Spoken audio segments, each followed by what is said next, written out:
Medium latte, extra hot. Black coffee, keeping it real.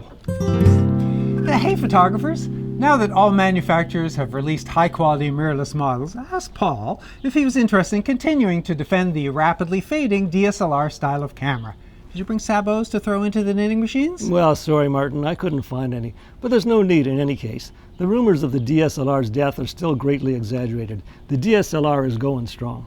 Back in 2016, companies like Sony, Fujifilm, and Panasonic were busy upsetting the DSLR apple cart with their new mirrorless models, but mirrorless didn't get much respect. Then last year, both Nikon and Canon released high-end mirrorless models, so it's no longer a brand issue. Or a pro issue. If they didn't before, now mirrorless cameras have all the features and capabilities of DSLRs. Well, not so fast. There's still no mirrorless camera with the weather sealing and reliability of a high-end DSLR, like Nikon's D5 or Canon's 1DX. Plus, these new mirrorless cameras have new lens mounts, which means there's a smaller selection of lenses to choose from, whether we're talking about original brand or third party. Well, limited selection, but improved lens technology, promising even better lenses in the future.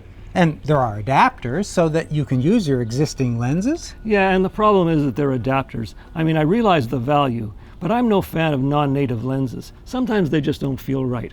And these new mirrorless cameras have a larger throat opening to the sensor.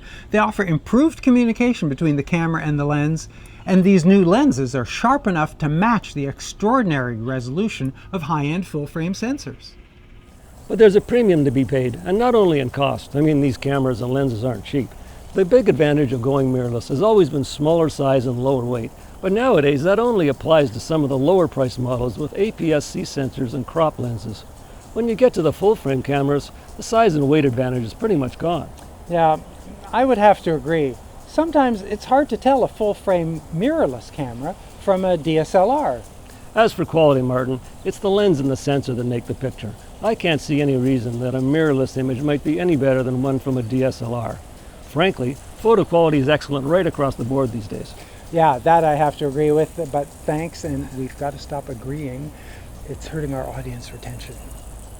DSLRs just can't compete with a mirrorless focus system, and you can see that in the features being introduced this year. Coverage reaches over the entire screen. Moving objects are tracked with precision, and the smallest of points can be quickly and accurately focused.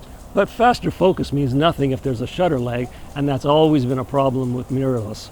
On a DSLR, I feel I'm much more likely to catch the decisive moment. You know, I did agree with that in the past, but I think the new Nikon Z cameras are equally responsive. And the shutter advantage that mirrorless cameras have is a fully silent mode. There's no mirror to clack out of the way. But DSLRs are catching up there too. This D850 has a fully silent electronic shutter, so that's no different. And an electronic shutter is always the lesser performer, whether there's a mirror or not. But more focus points, covering the entire screen, faster focus speed. Yeah, all those focus points look great, on a spec sheet. But in the real world, they're pretty much meaningless for anyone except a few sports photographers. I mean, who focuses on something at the edge of the screen anyway? Meanwhile, today's DSLRs have large arrays of focus points, and they deliver sharp focus in every situation. And in any case, experienced photographers aren't looking for those features. If they can master a new feature, it might make their work easier, but it won't make it better. Okay, but the rest of us can use a hand. Or are you conceding that only pros need or could take advantage of a DSLR? No, not at all. In fact, having 100 modes and 1,000,000 focus points can just end up being a distraction, not a help. Frankly, whether I'm shooting with a DSLR or a mirrorless camera, sticking to the basics works best. For example, I find it easier to use a single point to focus and then recompose and take the picture while you're fumbling with your joystick. Video focus? Well, even in video, you can tell that the shooter's using autofocus because it's constantly adjusting even though nothing's moving. Pros know to use manual focus. Could I try the sparkling flight, please? I think I'll try the red. Have you tried the eye autofocus? Now that's an amazing mirrorless feature. Parlor trick. Amateur features for novice photographers. Are Annie Leibowitz's portraits out of focus? How about Richard Avedon? What's that old saying about blaming your tools? and that's when it works. Didn't you tell me that most cameras can't recognize your face until you take your glasses off? Ouch. Okay, so you feel that to take better pictures, I've got to work harder? I'm a great believer in letting the camera do the work. That lets me concentrate on composition and timing. Well, maybe you should just send the camera out there by itself. Is it old-fashioned to suggest that being a photographer starts with learning how to use the camera? If you get a little help here and there, that's fine, but we shouldn't be relying on the camera to do everything. Oh, wow. I thought this was going to be easy. Okay, viewfinders. The ability to see the picture you're taking with the exposure, focus, and color profiles all nailed down. Thanks. That's a big advantage for me. The picture I get is exactly what I expected. And while I'll admit that viewfinders didn't deliver the quality of an optical image in the past, this year's crop of high-resolution OLED displays has got to impress you. Impressive, yes. But remember, you're watching the past. By the time you see it on the screen, that moment is gone and done. Too late to take that picture. Maybe it's just milliseconds, but the train left the station while you were buying your ticket and adjusting that focus point. Okay, now maybe I conceded the size and weight thing too soon. The D850 and the Z7 are roughly equivalent cameras. That's clearly a bigger and heavier one. And I don't know about you, but I get kind of tired carrying a big camera around all day. Yeah, me too. But it can be just as tiring to struggle with some of those smaller mirrorless cameras. One or two fiddly little buttons and then endless menu chasing while you adjust all the settings. A real camera has buttons and controls, so all the settings are under your fingertips. And may I interrupt with my pet peeve, which is small mirrorless cameras that don't have enough clearance for a tripod. The screen is so low it sticks on the tripod mount and can't swivel. The lens mount is so low that the lens scuffs on the quick release plate and you can't turn it. Some are not just small, they're too small. To your good health. Well, my pet peeve is what I call hand feel. I like a camera with a solid, substantial body so I can get a firm grip on it.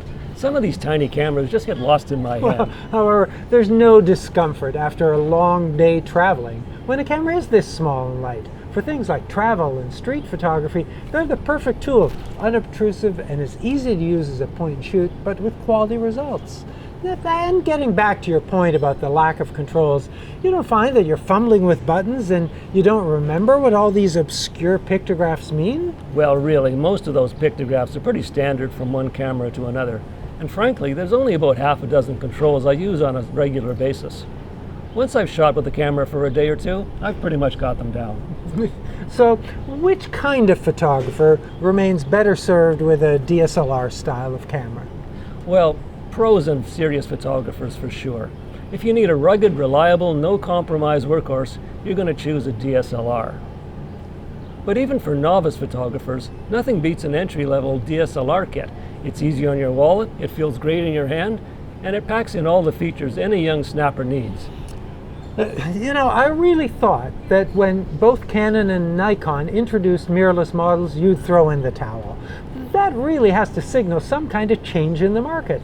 And at some point, everybody using a typewriter realized the superiority of word processing on a computer. Well, that was a step forward for sure, and I imagine those companies will make mirrorless better and better. But not every new technology has to replace the old one. TV didn't close down all the movie theaters, and I don't see everybody walking around with an Apple Watch. Okay, but mirrorless is where the excitement is, where everyone is introducing new features like really advanced and clever auto modes that can detect pets or sleeping children, Panasonic's 6K burst mode, more frames and longer duration than anything you see elsewhere, cool filters and effects, or Fuji's film simulations, modes like panorama, log profiles for video, there are downloadable apps, there's all and the if you Bluetooth call before midnight, we'll throw in a secret decoder ring. Are you hearing this? The secret of all these features? Nobody cares. No one can be bothered to figure them out and use them. Didn't Sony discontinue those downloadable apps? And that panorama feature seems to be losing its luster too. Do you see any difference in cost? About the same. Any reason to think the shutter life is different? I can't think of one. Now, could I maybe get your half-hearted agreement that mirrorless cameras do video better? Well, I'll pass. You've shot video with the Nikon D850. Any issues? Not really, but mirrorless cameras do have more leading-edge features supporting next-generation video codecs and standards like hybrid log gamma. Well, next. Is the battery life any better? It's improving. Yes, of course it is. Bigger cameras mean bigger batteries. You're making this too easy, Maarten. What was the advantage of having a mirrorless camera again? Paul, I'm really getting the sense that mirrorless cameras need a little more work before you're ready to accept them. Or will they just never be as good? Well, who knows? The one thing for certain is that this technology will keep changing and improving over the next few years. In 10 years, you may be shooting with something we wouldn't even recognize as a camera. Until then, I'm happy shooting with my DSLR. I think a lot of other photographers are too. That sounds like we need to do one more sequel. So I think viewers who haven't made up their mind should subscribe to my channel. Sure. You're not still replying to all, are you? Oh, Paul, I do reply to all relevant questions and civil comments, and thank you for watching.